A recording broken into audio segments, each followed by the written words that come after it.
For the CySA Plus exam, you want to understand that output format shouldn't be an afterthought. It's actually part of the analyses. Human readable console text is for the person watching the scan. Structured formats are what let the findings leave the tool. XML and JSON feed ticketing systems, for example. They also feed SIEM platforms and vulnerability management platforms. CSV feeds spreadsheets and remediation owners. Serif, SARIF, all caps, is the format code scanning tools emit so that results will appear inline in a pull request or in a pipeline log.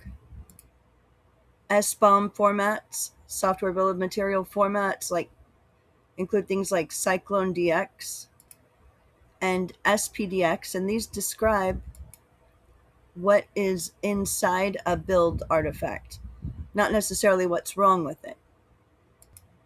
When you have a scenario question on the CySA Plus exam that says results need to be ingested automatically, correlated with other sources, or presented to a non-technical audience, the format question is the question that you're being asked on the exam in those cases. Most of the tools that are listed in these objectives are available in a format that can be ingested through a pipeline, or at least one machine readable format type.